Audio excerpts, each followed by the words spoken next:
In preparation for his upcoming fight against Floyd at Schofield, I'm going to be breaking down the one time that Shakur Stevenson showcased his knockout power against Yushino.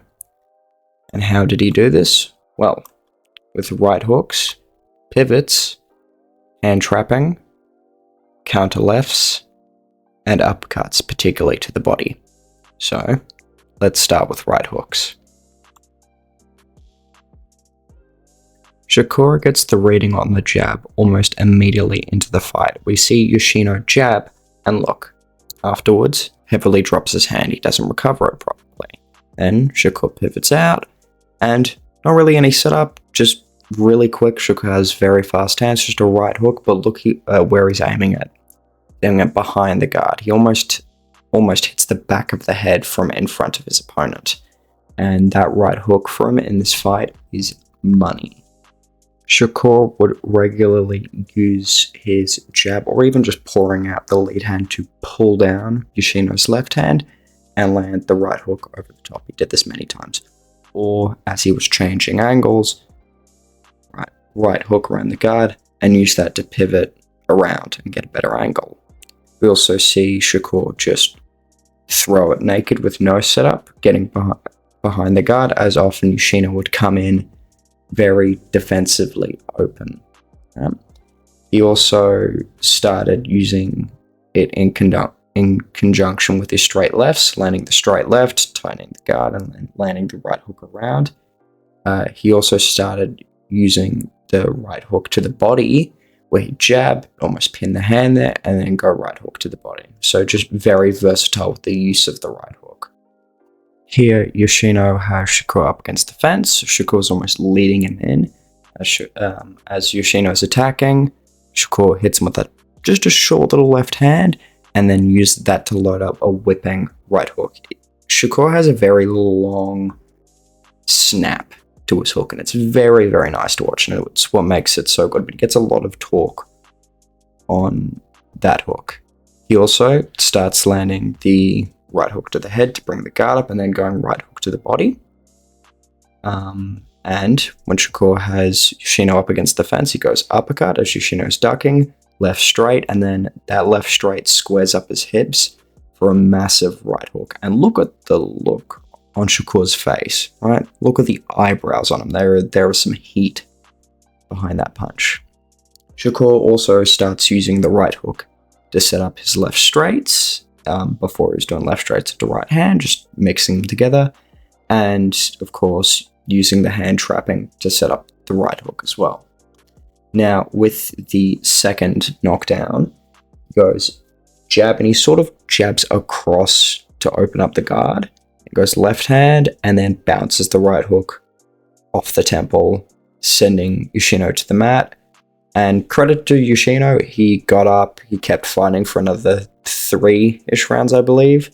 But just beautiful work by Shakur. Pivots. An extremely subtle but effective part of Shakur Stevenson's game. See, Shakur would often take ever so slight steps back, and often just jab and move, jab and pivot, making sure he's never cornered, right? He can get up against the ropes, but he's never cornered. He's never in, one of the corners. And again, very subtle. Eventually you start to see him pivot with rolls, like he'll roll under Yushino's punches and then he'll pivot off, or he'll get into an exchange, throw a few strikes, and then use the last step of whatever punch he's throwing to then pivot off. He'll often use the right hook to turn and pivot, or he'll use clinch situations to get a better angle. Again, very subtle, not a lot of people will notice it, but it's very, very effective when you start to look into the details. Hand trapping. One of the main ways that Shakur lands strikes. He'll just pour at the hands, and here we've seen pour at Yushino's lead hand to bait out an overhand, and Shakur's able to land his own left hook over the top. Or he'll just simply use the hand trap to feel where Yushino's gonna move, and that just helps him defend better.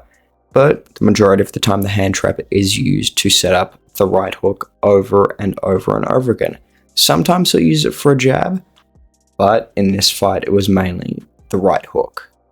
And he even begins to start to pin Yoshino's hands up against the gut. He'll do this a lot. He'll kind of leave his lead hand out there for a while, and then he'll dig to the body, right? Normally he does it with the left straight. Here he does it with a left uppercut to the body, or he'll, again, pin the hand and then go right hook to the body.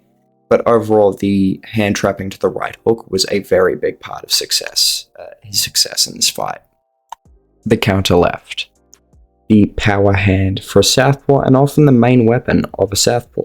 So at the start, we see Shakur hand trapping, landing the left overhand. Or, right, as Yoshino's ducking down, Shakur jabs. That gets Yoshino to pop back up, lines him up for the left straight.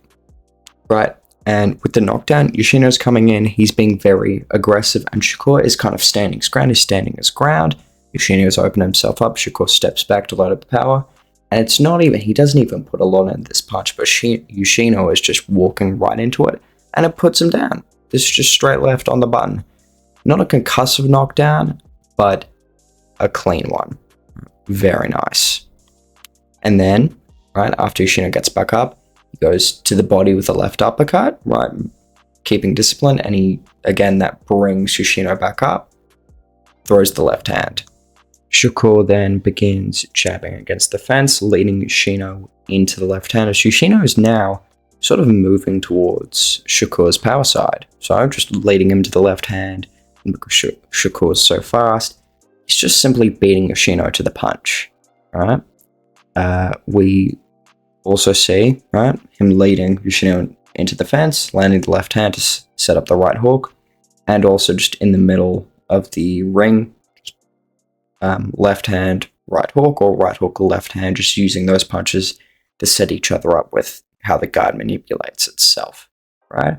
And at one point,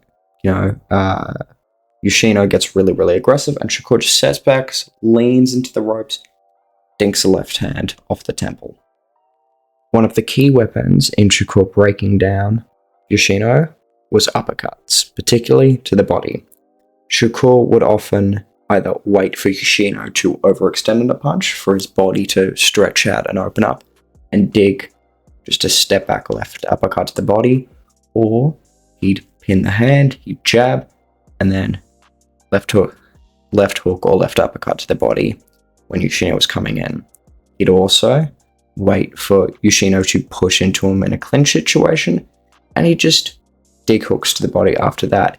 He'd do a few other things where he'd dig, right hooks around the side, or just points going left straight, but mainly it was just rinse and repeating, wait for Yoshino to get close, left uppercut to the body, and this had constant success. The fight eventually got stopped by standing TKO. I'm not sure if it was corner stoppage or it was just referee stoppage, but credit to Yoshino for staying in the fight as long as he did, and credit to Shakur Stevenson for an awesome performance. He fights Floyd at Scholfield on the Bivol Beterbiev rematch card on probably the biggest card of the decade. So if Stevenson makes a statement, superstardom. But anyway, guys, that was the breakdown. Hope you guys enjoyed, and see ya.